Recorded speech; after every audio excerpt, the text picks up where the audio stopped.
Assalamu alaikum. A wanga tutorial zan nuna muku yadda za ku sayar da USDT ku, ku mai da shi Naira, ku dawo da shi bankin ku local bank ta aiki da Bybit. Farko za mu shiga wajen asset ɗin ga, mu gan ina asset ɗinmu yake. Kun ga ina da $2.9 ga funding, amma yawanci mutane wanda ya yi swapping ko exchanging kuɗin zai sauka cikin Unified Trading Account ɗin da ke ƙasa. Wato Unified Trading Account ɗin ga.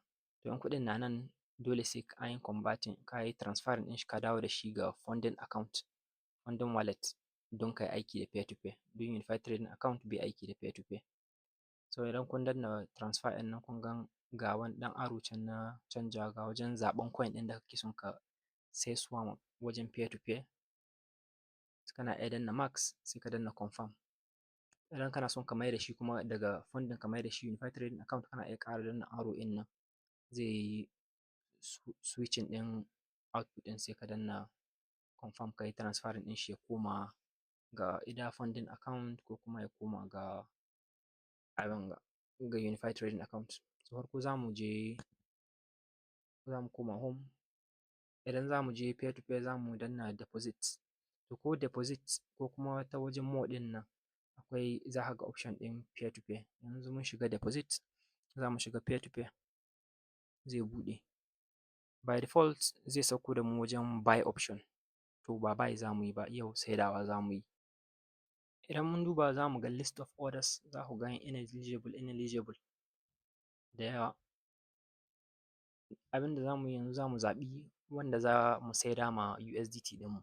To ga order nan waɗanda ke son su sayi USDT.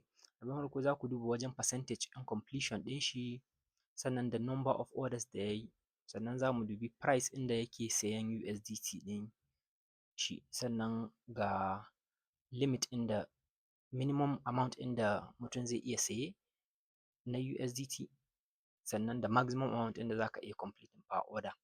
Duka sukan nuna limit ɗin iyakan abin da mutum zai iya saye da abin da maximum amount ɗin da mutum zai iya kashewa in yana da USDT. Bari in ɗauki mutum guda cikin masu sayen USDT ga in yi bayani akan yanda interface ɗin sayen USDT ga ke aiki saboda mutane su ƙara ganewa. Farko za mu fara da username. Wannan standard username ne wanda kowa na iya setting in kana trading ɗin peer to peer wajen sign up ɗin account ɗin. Na biyu shine price. Price shine ke nuna nawa mutum zai sayi USDT ka in terms of wajen saisuwan ga. Yana nuna nawa mutum zai sayi. Na uku shine quantity. Quantity ɗin yana nuna USDT nawa mutumin zai iya saye. Na huɗu shine limit. Limit ɗin na nuna maximum amount ɗin kuɗin da za ka iya kashewa in form of USDT per transaction. Ka gan kaman ga wanga account limit ɗin shi ya nuna 800k zuwa 10 million, which means ba ka iya order abin da a ƙasa ga 800,000. So daga 800,000 zuwa sama ɗaya za ka iya order ma wanga account, ba ka iya order abin da ya yi ƙasa ga 800,000. Na biyar shine payment method. Payment method ɗin shine kaman account ɗin da za ku sa wajen in za ku fara saisuwa. Ga waɗanda ba su da account farko in za su saisuwa zai nuna wajen su sa details ɗinsu na banki, bank name da account number inda za a tura muku kuɗi wajen aiki da payment method ɗin banki kenan. Amma Bybit na supporting other payment method kaman Alipay, sannan suna supporting ɗin Palmpay ne ina ganin ko, sai da wasu third party banks wanda ba ainihin banki ba. So duka wajen payment method ɗin za ka ga kowane mai saye ko saisuwa ya yi specifying ɗin wane account ne zai iya making payment ma. Ta hannunku na dama shine number of order, waton so nawa ya sayi USDT ga mutane watan ga. Kun ga ya sayi USDT na ga mutane har order ya completing order 1425. Ma'ana wanga active mai saye ne.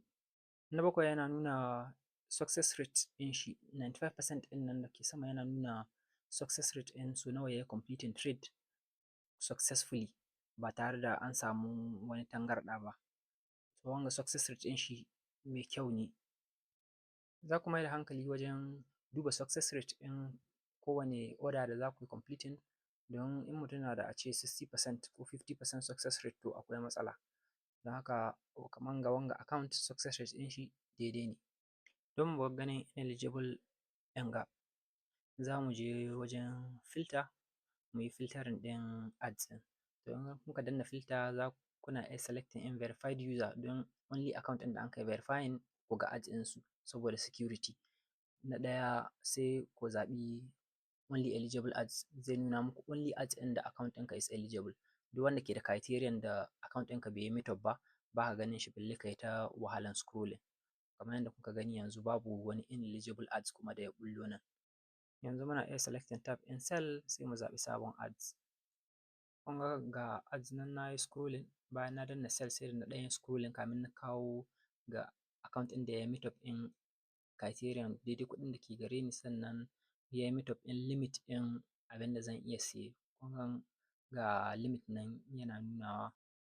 Kuma duka USDT na dama ai ba su kai ƙwara huɗu ba. Don haka in na yi calculating zan gan ya yi meet up ɗin requirement ɗin limit ɗin daga 4,000 har zuwa 128. Yanda za ku gane abin da anka saye USDT ɗin ko value ɗin da za ku samu bayan kun shiga transaction, kawai za ku yi timesing ɗin value in USDT ɗin times exchange rate ɗin USDT ɗin. Kun ga kaman wanga zan ce 4 USDT times kuɗin da anka siye shi da shi 1,599.6 zai bani total balance ɗin da zan samu. Yanzu in depositing za a yi, abin da nake expecting in samu kenan, abin da za a turo min ga account ɗina ne. Amma waɗansu bi wajen turawa sukan yi omitting ɗin 00 in baya ko su yi randoming ɗin shi gaba ɗaya zuwa whole number ko kuma su cire shi gaba ɗaya. So wannan ba matsala ba ne. To yanzu za mu yi placing order da wanga account bayan na duba checking ɗin quality ɗin account ɗin da checking in percentage ɗin completion rate da kuma farashin da ya sa. Idan kun ka buɗe za ku ga interface ɗin wajen da za ku sai da USDT. Kuna iya danna all ya kwashe duka ko kuma ku danna wajen can kawai ku yi editing ku sa daidai amount ɗin da kuke so in ba duka USDT kuke son ku saida lokaci guda ba. Kuma kuna iya goge shi ku sa daidai amount ɗin da kuke so. In kuma wajen naira value tunda yana nuna naira value ƙasa bai yi muku ba, kuna iya gogewa ku sa daidai naira value ɗin da ya yi tallying ƙilan ya sa point ko ya bar ɗari da wani abu, kuna iya sawa ku goge. Kuma kamar yanzu na yi editing na sa 2.6. Bayan na sa 2.6 zan placing ɗin sell order. Method ɗin payment ɗina bank ne. Zan yi placing order. Ga waɗanda za su yi trading farko, in sun ka yi placing order ta nan zai kai su wajen setup ɗin bank kamar haka. Kun ga wajen adding bank, wajen payment method za ku zaɓi bank transfer. Ƙasa za ku sa ainihin bank name ɗin sunanku da ke ga bank, sannan bank details ɗinku kamar account number da branch. Wajen payment method ɗin nan kun ga akwai other payment method, nan ne ake zaɓan su Opay ɗin nan da sauransu. Duka suna nan ta ƙasa. Akwai payment method daban-daban. Amma in dai cikin bank account ɗinka za ka tura local bank account ɗinka, za ka zaɓi bank transfer ɗin nan wanda ke sama gaba ɗaya. Za ka zaɓi bank transfer sai ka sa details ɗin bank ɗin ƙasa. Bayan kun sa sai ku zo ku yi completing ɗin order. Kun ga nan zan danna sell. Zai buɗe interface ɗin pending payment. Ga amount ɗin da za a turo min nan 458. Kuma waɗansu bi sukan cire ɗan kwabon ga da ke baya. Waɗansu bi sukan yi round off ɗin shi gaba ɗaya, waɗansu bi sukan cire shi. Wannan ba damuwa ba ne dai ƙwarai. Sannan ga wajen ga buyers ne. Wajen sellers details ga details ɗin bank ɗina zai nuna ta nan gefe. Sama wajen chat ɗin nan inda za ku yi magana da wanda ke son ya sayi USDT ne. Kuna iya tura mai message yakan sa requirement ɗin a tura number don waɗansu bi mutum na iya gajiya cikin minti biyu da order ya ce bari ya aje waya ya je ya dawo. Kun ga kana iya mancewa. So in ka tura number ka da ake kiran ka za su kira ka su ji su ce okay sun ƙare abin ga tun ɗazu. Sun gama turowa ba ka yi zo ka yi confirming ba. Wanga time interval ɗin da zai ɗauka ne in ba su yi making payment ba system zai cancelling ɗin shi automatically. So ko da ka koma baya kana iya ƙara dawowa ka shiga peer to peer, sai ku shiga wajen ɗan icon ɗin ga na message, za ku gan pending trade ɗinku ga shi nan, za ku danna.